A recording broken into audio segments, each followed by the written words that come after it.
अस्सलामु अलैकुम वरहमतुल्लाहि वबरकातुहू। एक सवाल जनाब सैयद इमरान अशरफी सैदपुर बदायूं यूपी से कर रहे हैं। सवाल यह है कि रोज़े की हालत में एक मंजन गुल मंजन के नाम से शायद आता है, वो पूछ रहे हैं क्या गुल मंजन रोज़े की हालत में कर सकते हैं, इसके करने से रोज़ा टूटेगा या नहीं टूटेगा। मुफ्ती साहब जवाब इनायत फरमाएं। इस सवाल का जवाब भी कुछ तफसील चाहता है जी।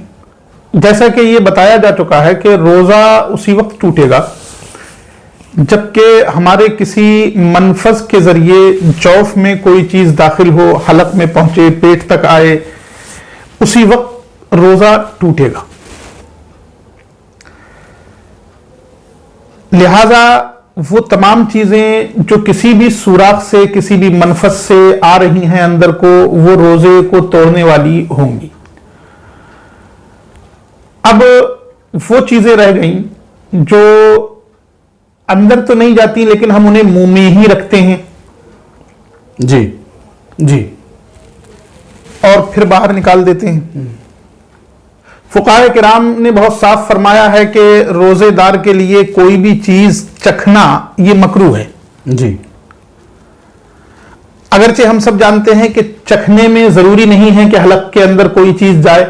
हो सकता है हमने जबान पर एक चीज रखी और फौरन थूक दिया, हमें उसका जायका मालूम हो गया, महसूस हो गया कि इसका जायका कैसा है, लेकिन उसके बावजूद फुकाहा ने उसको मकरूह करार दिया है, इसमें कोई शक नहीं है।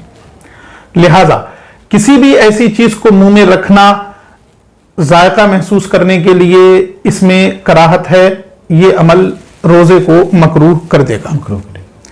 खास तौर से उस वक्त जिस मंजन के ताल्लुक से ये पूछा गया है, गुल मंजन एक इतना बारीक नशीला मादा होता है कि हम अगर उस पर उंगली भी रखें तो उसके बारीक सैकड़ों जर्रात उड़कर हवा में बिखर जाते हैं।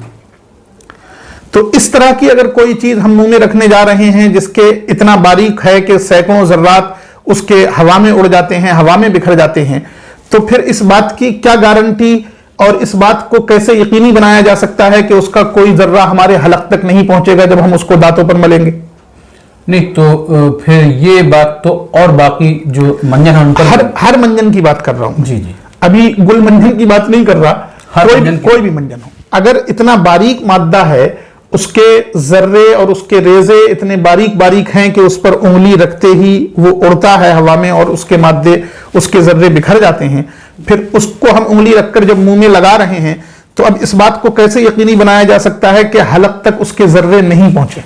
जाहिर है, याद रखिए, रोजा एक अहम चीज है, अगर हलक तक एक जर्रा भी पहुंच गया और हलक से नीचे उतर गया तो रोजा जाता रहेगा। अब एक बात और समझिए, गुल एक बारीक मादा होने के साथ साथ नशे का भी सबब बनता है। इस मंजन में ये जो गुल मंजन के नाम से आता है, ये इंसान जब गुल मंजन कर लेता है तो उसके जहन पर सुरूर तारी होता है, निशात तारी होता है, वो नशीला मादा है जी, नशा आवर मादा है जी। इंसान जब करता है तो नशे में चला जाता है। तो एक बात तो ये कि ये बात यकीनी नहीं है कि उसका कोई जर्रा हलक से नीचे नहीं उतरेगा। फुकाहा ने साफ लिखा है वो चीजें जिनके अज्जा आदतन हलक के अंदर पहुंच जाते हैं उनसे रोजा फासिद हो जाएगा, जैसे तंबाकू, पान। अगरचे आप इसकी पीक ना निकलें, उगल दें, थूक दें, लेकिन आदतन इसके अज्जा अंदर पहुंच जाते हैं, रोजा फासिद हो जाएगा। इसी तरह वो तमाम मंजन अगर आप तमाम तर एहतियातों के बावजूद उसके अज्जा को अंदर ना भी जाने दें तब भी बहरहाल मकरूह जरूर है। और खास तौर से वो मंजन जो नशे का सबब बनता है उसमें तो कराहत शदीदा। अफसोस है, उम्मत मुस्लिमा को तो ये पूछना चाहिए था कि नशे वाला मंजन इस्तेमाल कर सकते हैं या नहीं कर सकते हैं, लेकिन नौबत यहां तक आ गई कि हम रोजे में उसके जवाज की सूरतें ढूंढने की कोशिश कर रहे हैं। बहरहाल अल्लाह तबारक व तआला हम सबको आमाल सालिहा की तौफीक नसीब फरमाए, रोजे की हालत में तमाम तर एहतियातें अपनाने की तौफीक नसीब फरमाए। गुल मंजन तो गुल मंजन, आम मंजन के लिए भी यही हुक्म है कि मकरूह है जी। अगर तमाम एहतियातों के बावजूद अज्जा अंदर न जाने दिए जाएं तब भी, सिवाय मिसवाक के। وہ کیا جا سکتا ہے.